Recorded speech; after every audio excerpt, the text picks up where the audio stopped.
Welcome to this episode, and finally, here comes the next one in English. I'm Kerstin Thürmer. Welcome to Sports and Business. Today, I'm very happy to talk about one of the most important topics when it comes to training, recovery, health, our memory, and much more. There is a lot to talk about: sleep. My guest is a leading sleep scientist with a PhD in cognitive psychology. He has been in sleep research for the past 15 years, and he never stops looking for the next sleep improvement technology. He is the creator of an app as well as the smart bed. His TED Talk, The Brain Benefits of Deep Sleep and How to Get More of It, has around 5 million views. And I'm very happy to have him on my show today. Welcome, the founder and CEO of SleepSpace, Dr. Dan Gartenberg. Thanks for having me. Excited to chat with you. Thanks a lot, Dan. Thank you for being here. How many hours of sleep did you get last night? Oh, I could actually look on my app. I can't remember off the top of my head. Let's see what it says. I actually used the smart bed last night. So I only got 6 hours and 31 minutes, which is a little less than I should have probably. And we'll talk about the length for sure, because that's one of the topics I'm really interested in, and probably most listeners as well. So you and your team have received more than $3 million in grant awards to continue your work. Do you believe that the importance of good sleep has finally arrived in people's heads? No, yeah. I mean, the zeitgeist around this has definitely been shifting. There's so much talk about diet and exercise in the 90s and the zeros. And I think the 2020s, like sleep is going to be the thing. And it really is the pillar of health, because you're going to have a better workout. You're going to eat less fatty foods when you've slept enough. And it's linked to every chronic health disease. I study the links between sleep and Alzheimer's disease. So people are waking up to this fact and prioritizing their sleep more. That's great. And listeners know that I love this topic. I give it a lot of priority for sure. What do you say when people tell you that they do not need much sleep? Are there really people who are fine and stay healthy with less hours than others? Yeah, I mean, there is a lot of variability. There's a consensus report that from a group of scientists that adults need between 7 and 9 hours of sleep every night. So I got a little less than that last night. Partly it was because we took a nap in the afternoon, and my homeostatic sleep need was a little bit reduced, because you can actually take naps in anticipation of maybe being sleep deprived, and it makes you need less sleep later on, basically. And so that's 7 to 9 hours of actual sleep. That's not time in bed. So, I was in bed for more like 7 hours and 30 minutes in order to get that, 6.5 hours that I got. But we think about it over a 24-hour period. So I took a 30-minute nap yesterday. So it was really, I did get 7 hours. Some people, as you mentioned, claim they can get by on like 5. And essentially that's impossible. It's maybe like 0.001% of the population. A lot of people think that's them, but it's basically never them. So is there a general statement how many hours of sleep are sufficient? 7 to 9. Mm-hmm. Yeah. Well, we know that we sleep in circles of 90 minutes. So does it make sense to always stick to these 90 minutes, which is to wake up either after 7.5 or then after 9, or is also 8 hours okay? Yeah, so it's actually there's the 90-minute thing, but when you look at someone's brain waves, you'll actually see that their sleep is not consistent at 90 minutes. It'll shift around much more than that. From night to night, your cycles are pretty consistent, but there's nothing really that special about 90 minutes. That's just sort of an estimate. One thing you can do is wake up naturally and track how much sleep you're getting. And that amount is probably the right sleep cycle the right time to wake up in a lighter stage of sleep. So like, for example, if I naturally wake up always after 7 hours and 20 minutes, since my sleep cycles are pretty consistent from night to night, it's likely that I'm waking up in a lighter sleep cycle after 7 hours, 20 minutes. So if I have a job to do or any appointments in the morning hours, would you recommend, if I need an alarm clock, is it better to use these wake up lights or any other technology? Yeah, so my theory on this, and I think a lot of people would agree, that the right way to wake up is gradually. To wake up with some blaring alarm clock, it'll unnecessarily raise your cortisol. And we have this thing in the called a cortisol awakening response in the morning, where your body naturally produces, this stress hormone. It's actually healthy to some degree to get this spike of cortisol in the morning. It's not healthy when you're chronically stressed, and that actually results in you not getting this spike. So our theory is the right way to wake up is gradually, and what that'll allow you to do is also wake up in a lighter stage of sleep and get a little extra sleep when you need it. So for example, we'll gradually ramp up bird sounds, or ramp up like 528 hertz, which is a relaxing frequency. And if you're really sleep deprived, it might take like 10 minutes for that to wake you up. But if you're not sleep deprived, it'll be like more like 3 minutes. And then we'll integrate with these things called LifeX bulbs too, which are smart lights. So you can set it so your lights ramp up in the morning like that too. Then where does your passion for this topic come from? What's your personal story of how you've become a sleep expert? Yeah, so I think it was a combination of personal issues. I was always a ruminator at night, and I think in high school, I probably suffered from this thing called delayed sleep phase syndrome. Basically, a lot of high schoolers have this problem because in the States, at least, the school start time is really early. And for teenagers, that's bad for their circadian rhythms. There's actually a really good TED Talk about this. Wendy Trexel gives this about how they should actually flip the school start times, where teenagers are naturally more night owls. Your circadian rhythm shifts when you're a teenager for a couple of reasons. And so the teenagers should usually go to school later, and the younger kids should go to school earlier. However, in the States, at least, that's not the case. And then if you go out late on the weekends, it basically throws off your circadian rhythm, and you can have a really hard time falling asleep. And this is called delayed sleep phase syndrome. And then, I just sort of saw that besides breathing, it's the behavior we do the most of. So if you could enhance it in some way, it would have a dramatic impact on health and wellness. And I'm really interested in moving away from this illness model of health and into this, wellness longevity model.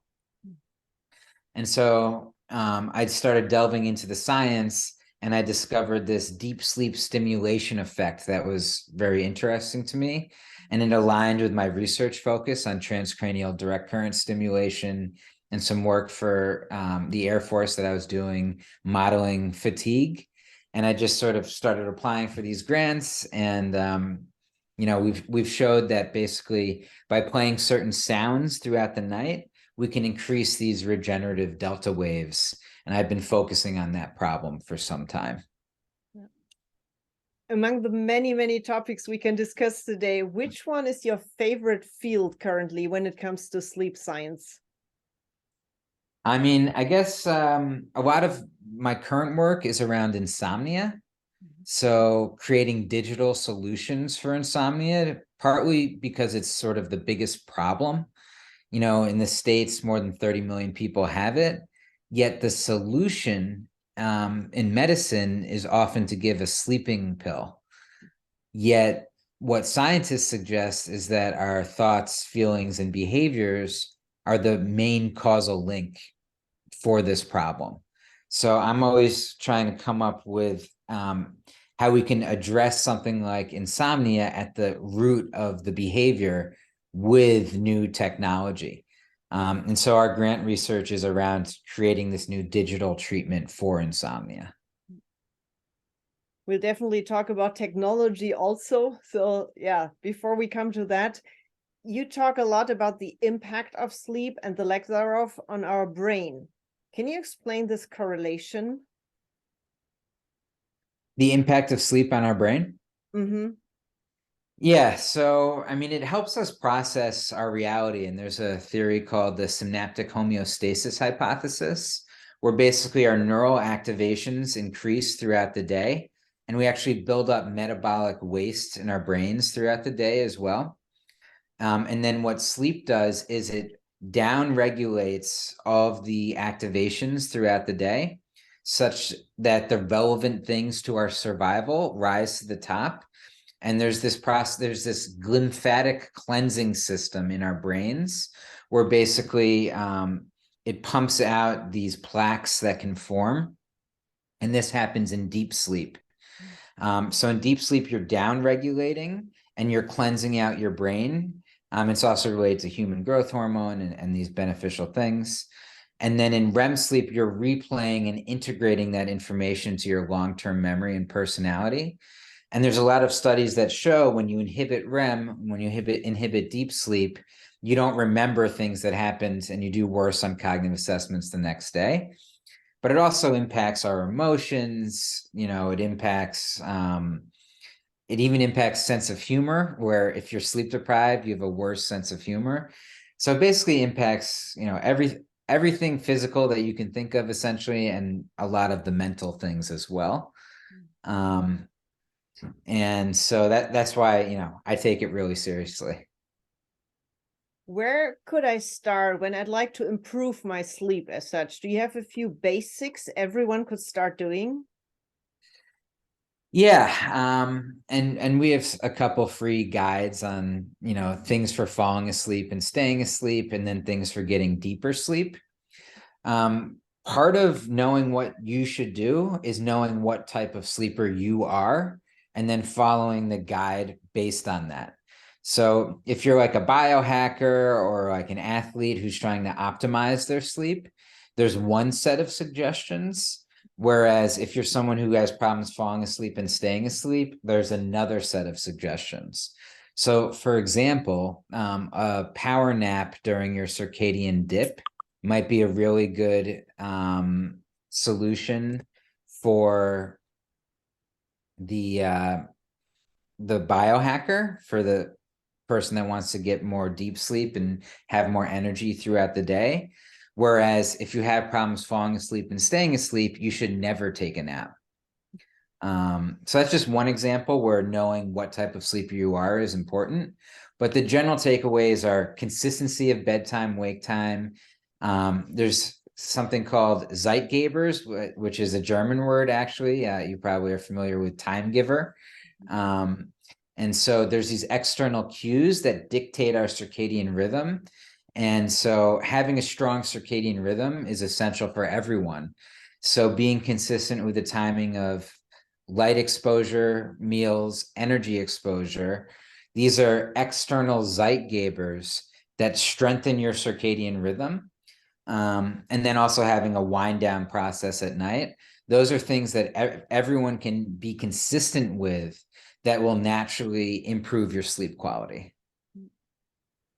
You mentioned food, or yeah, let's talk about what should I avoid, maybe certain foods or certain times when I shouldn't eat anymore. Is there a general statement? What should I pay attention to? Yeah, I mean, not having these big, heavy meals, sometimes with the intermittent fasting folks, you can overload the system at night, for example, if you're doing a fast where you're not eating in the morning. And that having a huge meal at night can be problematic for your sleep, essentially. And if you are, doing some kind of intermittent fasting, I usually recommend doing, 3 square meals a day. Because it's like I think intermittent fasting can be beneficial. But for certain situations and types of people. But there are things to consider when you're doing it. And so, for example, if you are not consuming energy in the morning, it's probably better to not work out in the morning. You basically want to align your energy expenditure with your energy intake. So you want those things to be occurring at the same time. Not having like a big sugary meal towards in the dinner time is, going to be problematic. And if you have acid reflux, for example, certain foods at night could be bad. There's actually a side that you can sleep on that reduces the acid reflux. And so that's something else to consider is like sleep position. And it's based on like where our organs are located. But multiple research studies have essentially found that sleeping on your left side is better if you have acid reflux. Another small hack there. Interesting. How about training and workout later towards the evening? Is that also a general statement to avoid that? No, I mean, it can be fine. And there's some new research. They used to say don't work out 2 hours before bedtime, but new research has actually showed that it could even be like an hour before bedtime, and it's not much of a problem. Basically, there's a whole interaction with raising your body temperature. And so that is thought to maybe impact things. But, the best times to work out are essentially 2 hours after you wake up for the best output. Working out right when you wake up is perfectly fine too. But you have a peak in alertness 2 hours after you wake up. And then right before dinner time, essentially, is another peak. So that could be a good window to work out at as well. So would that have a positive impact on the hormone status in my body also? Yeah, so it would give the right cue, the right Zeitgeber for your circadian rhythm to help you fall asleep later. And, exercise is one of the things that's really shown to improve your deep sleep. Raising body temperature throughout the day. You can hack it also with sauna. Interesting. Whenever I'm wearing my sports watch during the night, it does track my sleep. So I'm getting nice data in the morning, which is interesting. But how can I improve my sleep quality? Do you have any top 3 tips and tricks? Yeah, I mean, so one of the main things we do is we measure your sleep in real time, which is sort of a rare thing amongst a lot of trackers. And then we'll adjust sound in order to deepen sleep. So basically, every 30 seconds, we'll measure what sleep stage you're in and then play a sound that blocks out noise pollution and also plays this regenerative delta wave. So you might be surprised, even like your air conditioning turning on can wake up your brain at night, even if you're not consciously aware of it. So effectively blocking out noises with a pink noise machine and one that's adaptive, for example, is something that is a simple hack to improve sleep. Getting the sunlight in the morning and starting that circadian rhythm off right is another really essential hack. And if you live in a climate that doesn't have that, I would highly recommend getting like a happy lamp and exposing yourself to like 10,000 lux of light. And then really having a wind down ritual. So, we have this ritual where all of our lights turn red, and then ocean waves play just to sort of get our mind in the right state. And you can even meditate to these ocean waves and then get in this relaxing state and have them replay when throughout the night to sort of make sure that you are relaxed throughout the night. Because like watching some, scary movie or something will naturally help result in you waking up throughout the middle of the night from like a bad dream, for example. So what you do before sleep has a strong impact on how you process information in this very active thing called sleep that happens, every single day. Yeah, you kind of already responded to my next question about how to wind down, because there are these nights when I continuously dream about my job and work, not necessarily in a bad way, but I'm constantly in meetings all night long while dreaming. So this tells me that I'm not in deep sleep, obviously. So is that what you just Yeah, Well, describe. I mean, just because you're remembering your dreams, I don't know if that necessarily means that you're not in deep sleep. I would probably say that that's good. So when we're in deep sleep, it's not, you're right that it's not, you don't remember, you're not dreaming really in deep sleep in the way that you would like remember your dreams. Your brain is functioning very differently, but deep sleep and REM are usually tied together. So usually the more deep sleep you're getting, also the more REM you're getting.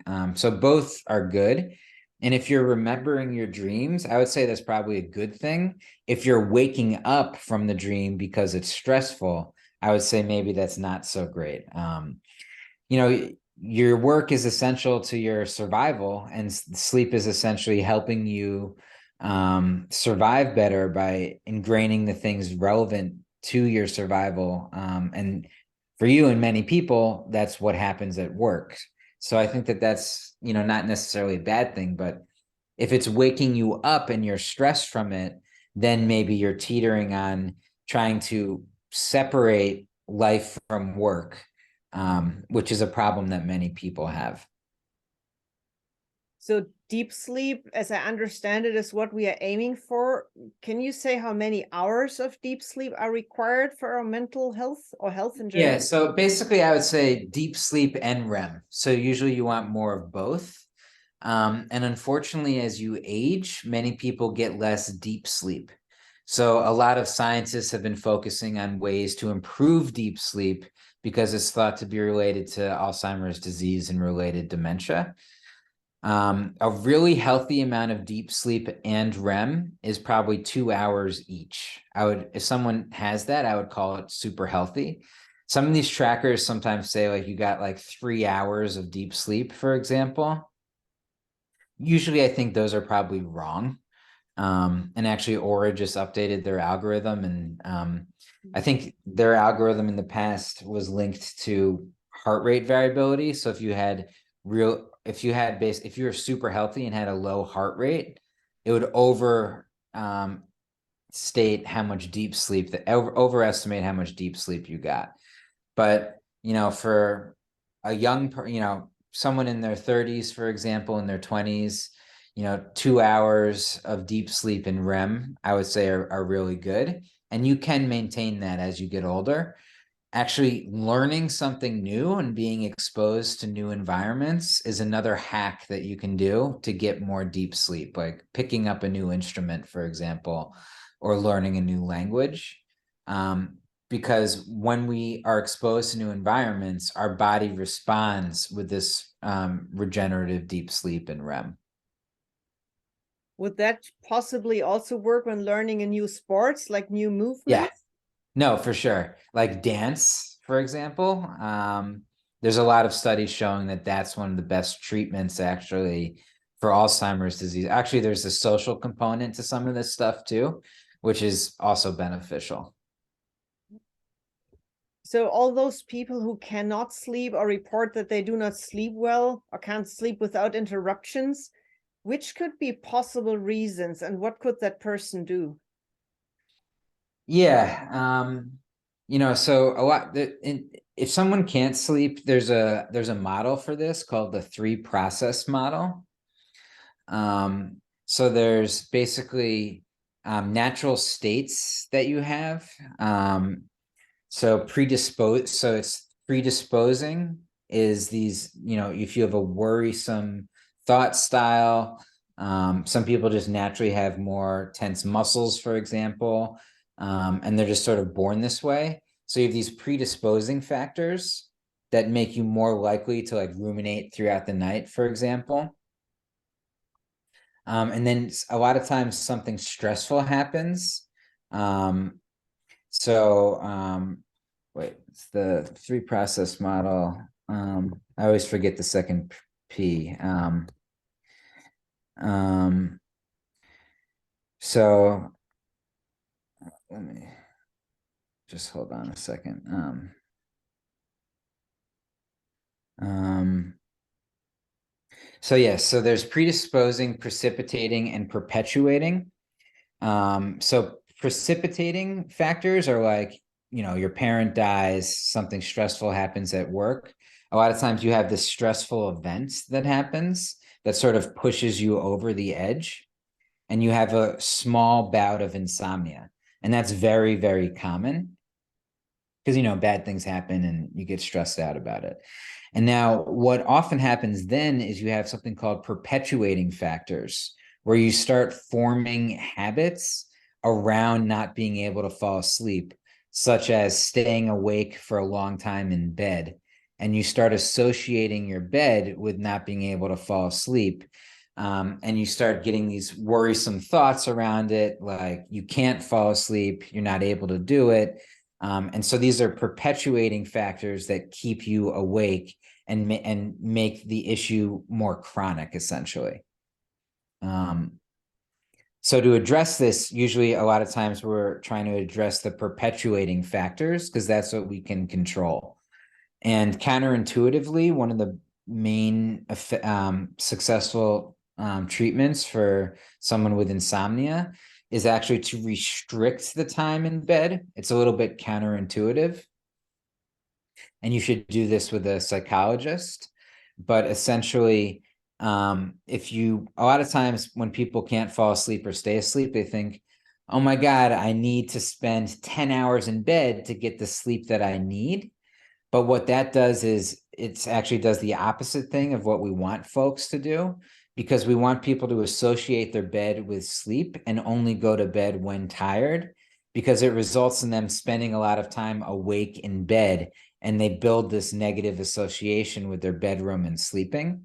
So if you're having problems falling asleep and staying asleep, instead of going to bed earlier, if anything, you should push the bedtime back later. So let's talk a little bit, Dan, about your app, SleepSpace, how that works and what I can get out of that. And I understand that there's a free trial also available for all the listeners. So how does that work? Yeah, so everyone can try it out for free for 30 days if you do sleepspace.com/union, because we're trying to, give it away for free and only charge you when you like it.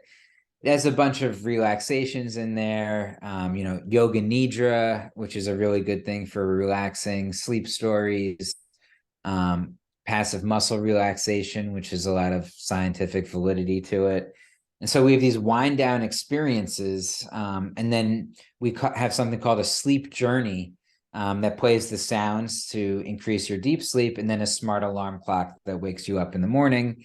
And we have 24/7 support by a Dr. Snooze AI, which also integrates with our coaching services to basically address almost any sleep issue that you might have, whether you're an athlete, someone who has problems falling asleep, a biohacker who just wants to get more deep sleep.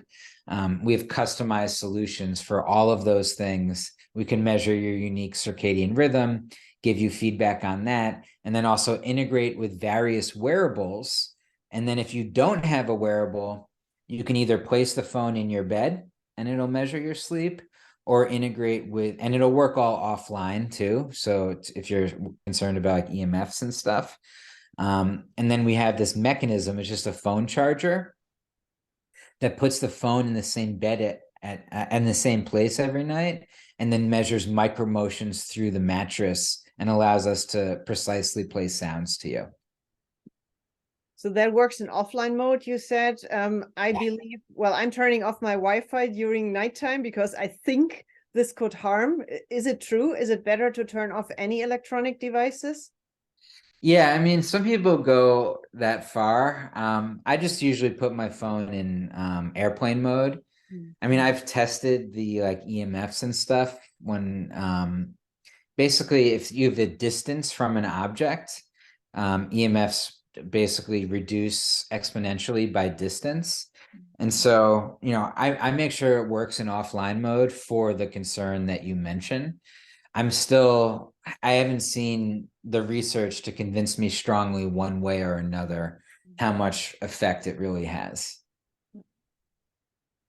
I have another question, which is important for those people who don't sleep according to normal rhythms, like shift workers and even travelers between time zones. Do you have any recommendation to those people? Yeah, I mean, one of the biggest things and the biggest benefits that I've taken from all of my research in this is the power of light exposure. So you should definitely have like blackout blinds if you're in that situation, and also a happy lamp. And have create the right light environment for your unique rhythm. And melatonin also plays a major role in, this whole light system is the same system that melatonin functions on. So there's a timing of melatonin, for example, to address jet lag. Usually, it's recommended to take melatonin like 30 minutes before bed. But for example, if I'm traveling from the States to Europe, and it's different for different situations, you want to actually shift your rhythm earlier in that case. So there's a use case for taking a small dosage of melatonin actually in the afternoon. So that's just my point, that there's an optimum timing for supplements, for example, like melatonin, for something like jet lag. And you'd want to talk to a coach to help you navigate what that timing might be based on your flight and stuff like that. And for shift workers, would you recommend that they adjust their rhythm? Or, I mean, is it recommendable to eat during the night where the body would rather sleep? Yeah, I mean, it's sort of specific to the situation, like what the actual shift work schedule is. And we have a coach on our team that specializes in this. So sometimes you want to get on that late schedule, but other people want to see their family, and there's a big cost socially to being a shift worker. So sometimes you might want to get away from that shift work schedule to some degree, or prepare for it if it's more, if it's not continuous, for example. I mean, there's a difference if you have to do shift work once every 2 weeks versus if it's a permanent part of your schedule. And if it's once every 2 weeks, then you take the steps to shift to that schedule from a circadian rhythm perspective, and then shift out of it afterwards. Right. Then I'm wondering, what is the impact when we drink coffee or other beverages to fight against tiredness? I'm hearing so many rules, like don't drink any coffee after 2 p.m. and then you won't sleep well at night. Is there anything you have learned so far? Yeah, I mean, generally I try to stop after 2 p.m. Sometimes I'm not completely successful in that. It's just caffeine has a pretty strong half-life. It's largely impacted by your metabolism and how addicted you are to it as well. But even if you don't have problems falling asleep, there's been some research showing that since it has such a long half-life, it stays in your system and makes your sleep not as deep. So a good hack is to switch to, I mean, I love the ritual of coffee, and it is good. I mean, it has antioxidants in it, and it's good to take it in the morning. Usually it's most effective if you take it like a half hour after you wake up, and it'll help you rev up in the morning, especially if you're a little bit groggy and you want to rev up in the morning. So there's a real use case for it. But some hacks around getting the most out of it include switching to, chamomile tea in the afternoon, so you still get the ritual of it, or to make yourself less addicted to it such that it has more of an impact. A good hack that we have is we'll switch to decaf randomly every month, basically.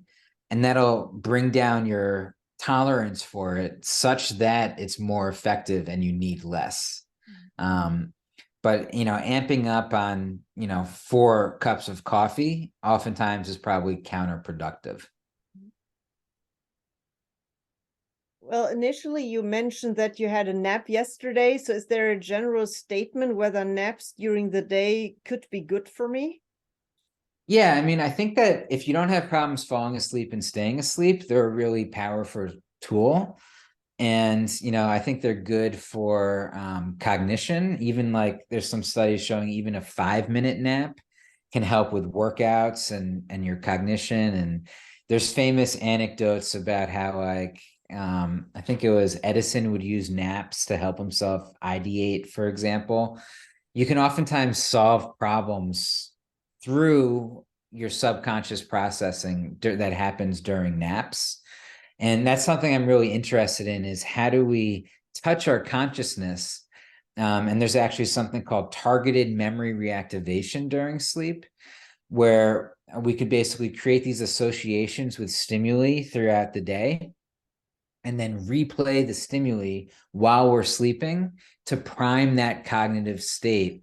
So you could essentially inception yourself to solve problems that you want to solve while you're napping. And I think that's sort of the future of sleep. So Dan, my subtitle here is top performance. What does it mean for you personally? Yeah, I mean, personally, for me, I'm not like a professional athlete, but I would call myself a professional thinker. So I'm always trying to improve my productivity and solve problems more effectively. And sleep helps with both of those things. Um, and a lot of this is, if you have like a big deadline, like, a grant, for me, it's like a grant deadline, I will anticipate that and create a schedule for myself that for these events that I have to function in high performance mode, essentially. And then also ramp out of those modes using the tool of sleep. If you're in like a high performance mode, sometimes you get a little bit sort of, you need less sleep because you get more manic and hyper vigilant, essentially. And then the trick is to ramp out of, and that's sort of natural, there's a stigma against it to some degree, but sleep functions as this homeostasis of our cognitive states. So to ramp out of that is essential to get more sleep after you're in this, more anxious, high performance state. And so it's really a tool for optimum performance. There's so much to talk about really on that fascinating topic, Dan. Where can people find you and get in touch with you and read so much more? Yeah, so just check out my website. All the information is there. We have a bunch of free resources. And again, if you can try out the tech if you do sleepspace.com/union. So thank you so much for our interview today and for your openness to share so much of your knowledge with all the listeners. Let me ask you the last question for today. What is the one thing or routine which supports you every day to be in your best energy? Yeah, I mean, I would say probably the wind down ritual. 30 minutes before bed, we have this really relaxing ritual, and it gets us, and it might be different for different people. And so I'm always trying to find that one thing. And this is what I'll leave your listeners with. There's usually one thing that you can do that can improve your sleep the most tonight. And what that thing is for me is like constantly changing. And so it's very personalized. Recently for me, it was actually identifying that I'm allergic to dust mites and then getting these special pillows pillowcases to address that, because I was snoring because of my allergy to dust mites. And so, it changes too as you age. So what is the thing that you think is most affecting your sleep, and what can you do to address that?